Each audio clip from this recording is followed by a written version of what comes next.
कि hate speech, mob lynching, bulldozer द्वारा घरों को गिराने की घटनाएं आम हो गई हैं, खास तौर पर उत्तर प्रदेश में, जहां ऐसा लगता है जैसे कानून के नाम पर जंगल राज। आज हम बात करेंगे उत्तर प्रदेश में हो रहे मुसलमानों पर अत्याचार की और योगी सरकार के लॉ एंड सिस्टम की, जिसे लेकर समाजवादी पार्टी की युवा सांसद इकरा हसन ने संसद में बहुत ही तल्ख बयान दिए हैं। उन्होंने जिस तरीके से योगी सरकार पे आरोप लगाए हैं वह न सिर्फ चौंकाने वाले हैं बल्कि योगी सरकार में उत्तर प्रदेश में लॉ एंड ऑर्डर यानी कानून व्यवस्था पर भी कई सवाल खड़े करते हैं। संसद में इकरा हसन ने अपने भाषण की शुरुआत में ही उत्तर प्रदेश में मुसलमानों पर हो रहे अत्याचार का जिक्र करते हुए की है।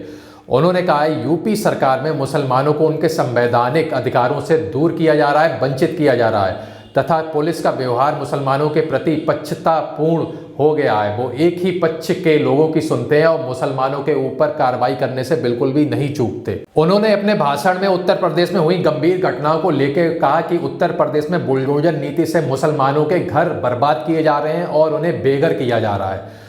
उन्होंने ये भी कहा सांप्रदायिक हिंसा के मामले में मुसलमानों को ही दोषी बनाया जाता है, एक तरफा कार्रवाई की जाती है और मुसलमानों पे ही केस दर्ज कराए जाते हैं। संसद के बीजेपी खेमे में तब सन्नाटा छा गया जब समाजवादी पार्टी की सांसद इकरा हसन ने योगी सरकार के कानून व्यवस्था पर हमला किया। उन्होंने सीधे तौर पर कह दिया कि यूपी में इस समय कानून का राज नहीं बल्कि जंगल राज कायम है।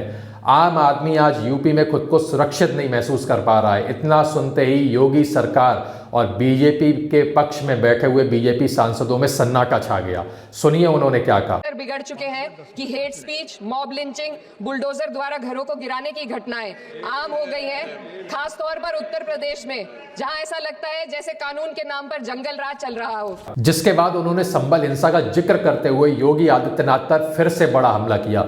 उन्होंने कहा कि जो संभल की हिंसा थी वो जानबूझकर उत्तर प्रदेश की सरकार के द्वारा कराई गई और वहां पे तैनात पुलिस कर्मियों ने निर्दोष लोगों की गोली मार के हत्या कर दी ताकि वहां पे सांप्रदायिक माहौल बिगड़ जाए और जिससे बीजेपी को आने वाले चुनाव में फायदा हो। सुनिए उन्होंने क्या कहा। संभल में जो हुआ वो सबके सामने है। पुलिस के संरक्षण में निर्दोष लोगों की हत्या की गई और सरकार ने चुप्पी साध ली। अल्पसंख्यकों पर हिंसा बढ़ती जा रही है मगर सत्ता में बैठे लोग या तो आंखें मूंदे हुए हैं या फिर इन घटनाओं को बढ़ावा दे रहे हैं। इकरा हसन बाद में कहती हैं कि बुलडोजर नीति से संवैधानिक अधिकारों का हनन होता है। उन्होंने कहा कि क्यों बुलडोजर नीति का प्रयोग केवल एक विशेष समुदाय के खिलाफ किया जा रहा है। क्या उत्तर प्रदेश में सबको समान न्याय मिल रहा है? क्या केवल अल्पसंख्यकों को बुलडोजर नीति के द्वारा उनके हक और अधिकारों को आखिरकार क्यों छीना जा रहा है?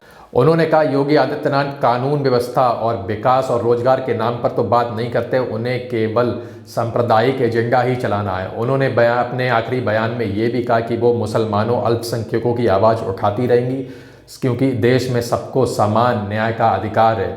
उन्होंने ये भी कहा कि सरकार चाहे जितनी भी दमनकारी हो वो उसके खिलाफ लड़ती रहेंगी और मुसलमानों को न्याय दिलाने की आवाज़ अंत तक उठाती रहेंगी। इकरा हसन के इन बयानों से पूरे देश में हलचल बढ़ गई है। क्या योगी आदित्यनाथ इकरा हसन के इन आरोपों का जवाब देंगे? अब ये तो आने वाला समय बताएगा और इकरा हसन के सवालों से योगी आदित्यनाथ पे कोई असर पड़ेगा ये आप लोग कमेंट सेक्शन में जाके बता सकते हैं।